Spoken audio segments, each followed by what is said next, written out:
Oh my G, napakainit na balita. Christopher Min at Ogie Diaz idinimanda nga nitong si Bea Alonso. Disclaimer, ang mga larawan o video na mapapanood nyo ay hindi pag-aari ng uploader.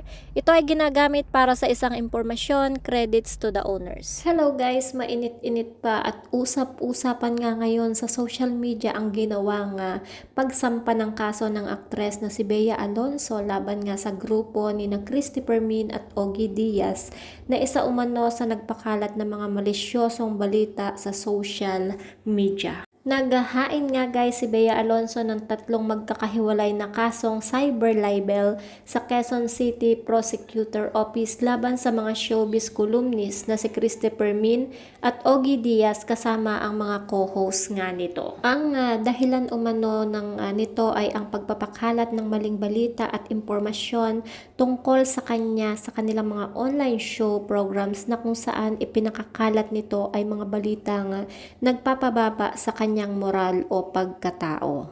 Nakalagay nga sa affidavit ni Bea Alonso na naging biktima umano siya ng malisyoso at mali bukod pa rito ang mapanirang impormasyon mula sa nagpapakilalang malapit umano sa kanya na siya nga namang pinag-usap-usapan ng mga kolumnista sa kanilang mga online news platform. Kasama na nga dito ang sunod-sunod na paninira kay Bea Alonso sa programa ni na Christopher Min at Ogie Diaz, katulad na lamang sa pagkakabalita ng mga ito na hindi umano nagbabayad ng tamang buwis ang aktres. Kasama nga ni Bea Alonso na naghain ng kaso ang kanyang abogadong si Attorney Joey Garcia at ang manager niyang si Shirley Cuan. Matatandaan nga guys na naging sunod-sunod ang mga birada noon sa kanyang news program ni Christopher Min ang tungkol sa aktres na si Bea Alonso, kasabay sa mga inireport ni Christopher Min ay ang di umano pagpapasahod ng tama at pagbibigay ng benepisyo sa mga kasambahay nga ni Bea Alonso.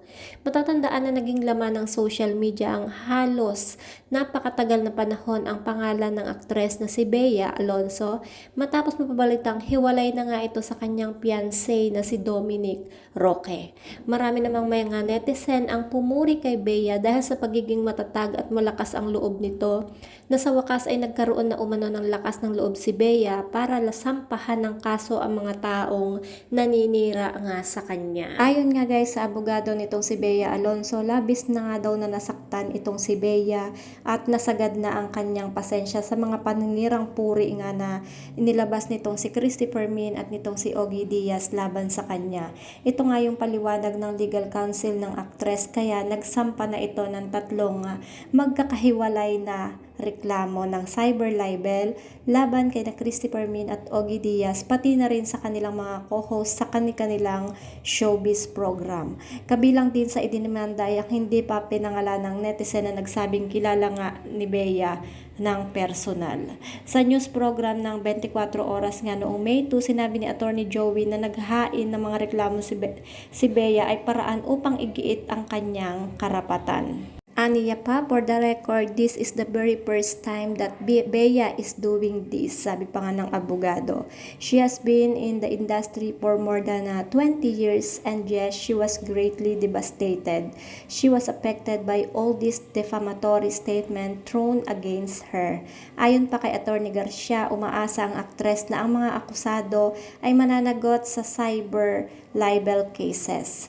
She arrested her right to proceed were filing these criminal cases against the individuals responsible for making all of this damaging statement against her, submit pa ng kanyang abogado. Sa paglabas nga ng case na yan, unang nag-react sa pagdedemanda ni Bea itong si Ogie Diaz, na kung saan ay humingi nga siya ng paumanhin sa mga kaibigang reporters na hinihingan siya ng panig. Ayon sa kanya, ayaw muna niya magsalita hanggat hindi pa natatanggap ang subpoena. Pero eto ayoko nang magkapakaplastic tulad ng lagi naming hinihirit sa Ogie Diaz Showbiz Update. Sila pa rin ang gusto naming magkatuluyan sa ending, say na ng Vatican reporter or Vatican columnist na si Ogie Diaz. Sumagot naman si Nanay Christy at sinabi niya na hindi pa rin siya nakakatanggap ng subpoena, kaya wala pa siyang alam kung ano ang nilalaman nito. Ayon sa kanya, karapatan ng kahit sino ang magsampa ng kaso, pero ang hindi lang daw niya matanggap ay yung sinasabing pinagkakitaan nila ni Ogie si Bea sa pamamagitan ng kanilang showbiz vlogs. Ang programa po ni Ogie Diaz, ang kanyang vlog, ang Showbiz Now Na, at maging ito pong Christopher Min ay dinisenyo hindi lamang po para kay Bea Alonso.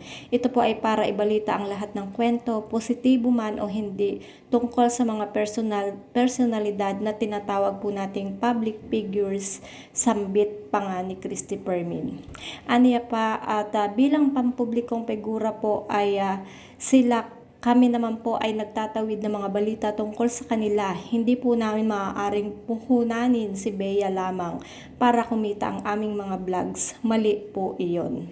Anyway guys, for me, alam naman nating lahat na si Bea Alonso ay tahimik nga na tao.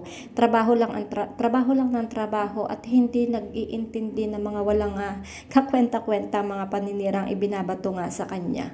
Ngayon ko lang nga nabalitaan na pumatol yan at nagdemanda at laban pa kina Christy at Ogie Diaz. Ano man yun, siguro malalim ang dahilan at masyado nga siyang nasaktan. Lagi sana nating pakaisipin na oo at artista sila pero mga normal na tao rin yan.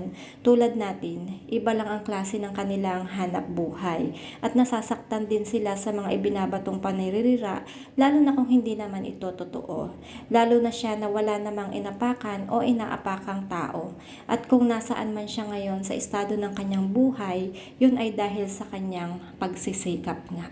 So kayo guys, ano ang mga masasabi nyo? Ano ang inyong mga reaksyon or ano ang inyong mga komento sa paglabas nga ng pagsampa nitong si Bea Alonso ng kaso laban kay Christopher Min at kay Ogie Diaz? Nararapat lang ba itong ginawa ni Bea or dapat is nanahimik na nga lang ba siya?